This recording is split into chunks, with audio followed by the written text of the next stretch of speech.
Back here in the zone. So we all think we've seen most of the Smithsonian's biggest collections, but there's one that you likely don't even know anything about. Just listen to this. It's a century-old racial brain collection. It includes hundreds of brains, mostly taken from people of color, and then used to further racist theories. Now, Claire Healy with the Washington Post has been looking into all of this. She is live with us now to break down what she learned. Now, Claire, this was my first time, and I've lived in D.C. for 20 years. My first time even hearing that this exists, and I'm sure a lot of people are hearing it for the first time now. What's going on here? Well, I think the most important thing for people to know is that the Smithsonian currently has 255 human brains. And so what people also probably don't know is that those 255 are a portion of 30,700 human remains overall. And so these were mostly collected in the early 1900s by a man named Alice Hrdlicka. He was an anthropologist, he believed in white superiority, and he wanted to further his racist theories and research. And so we found out in this investigation that these brains come from at least 10 different countries around the world. And at least 74 of them came from the DC area. And in our investigation, it's pretty evident that families likely didn't know this happened.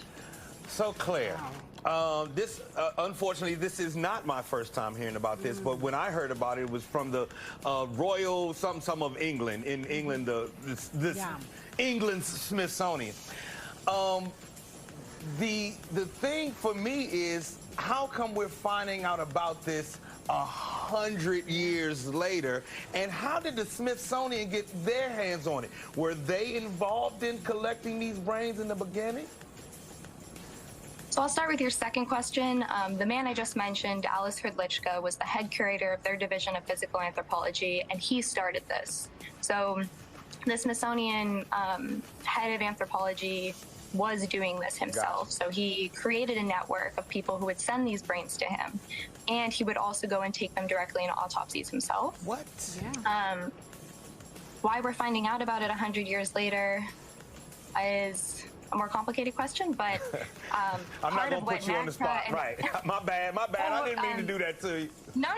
I just want to say that, NAGPRA and the NMAI Act, which the Smithsonian is under, only mandate that the Smithsonian do an inventory of their Native American remains.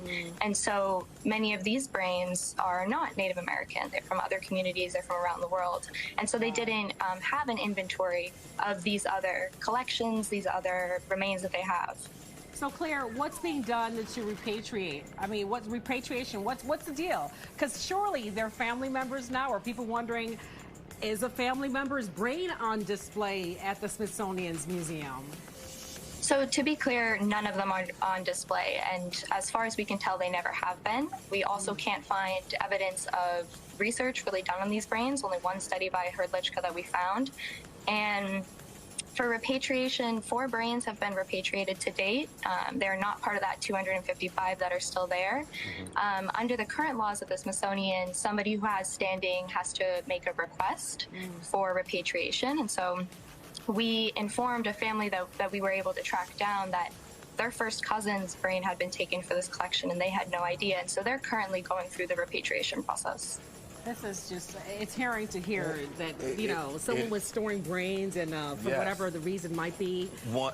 And for racial issues is even worse. But the shining part is that she said we were tracking people down. So at least some effort is being, taken on. Claire and them are taking a little bit of effort to make this right. I love it. Claire, real quick, 30 seconds. Were there other body parts as well, or just the brains that were being taken?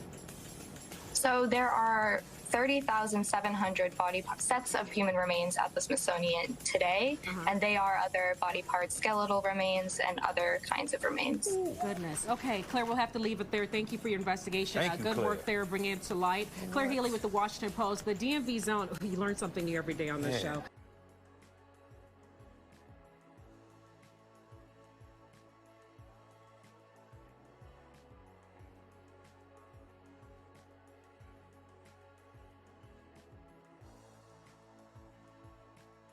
#Ancient America #Did you know? Smithsonian's racial brain collection is in an investigative series, Thoughtful Face? #Things that make you question everything what my history teacher told me. For decades, the Smithsonian has had a collection of human brains. Hidden from public view, the collection contains more than 200 brains. Most were taken from Indigenous and Black people without consent. The Smithsonian collection of racial brains reveals the museum's quest to study and compare certain elements, such as cognitive abilities, based on race. The Washington Post has launched an investigative series into the Grisly collection. It has uncovered the process where the National Museum authorized and funded the removal of the brains of minorities from morgues, burial grounds, and hospitals. While most of the organs were taken in the 1940s, the Smithsonian acquired these body parts without the consent of the deceased families. The process exploited individuals of marginalized and/or indigenous backgrounds, taking advantage of this lack of agency and disenfranchisement for scientific pursuits. According to the Post, even though the collection became public knowledge, the museum has not prioritized returning the stolen organs to their rightful burial sites or families.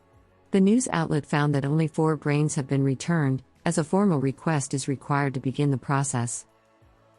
Federal officials have ordered that Native Americans whose deceased family members' brains were used have to be notified, leaving the many Black and other ethnic participants' families to make inquiries on their own. To address the looming controversy, Smithsonian Secretary Lonnie G. Bunch III, the first Black person to lead the institute, issued a statement apologizing on behalf of the museum for its conduct in the organ retrieval process. "I know that so much of this has been based on racist attitudes, that these brains were really people of color to demonstrate the superiority of white brains, so I understand that is just really unconscionable," expressed Bunch. "And I think it's important for me as a historian to say that all the remains, all the brains, need to be returned if possible, and treated in the best possible way." Related research content.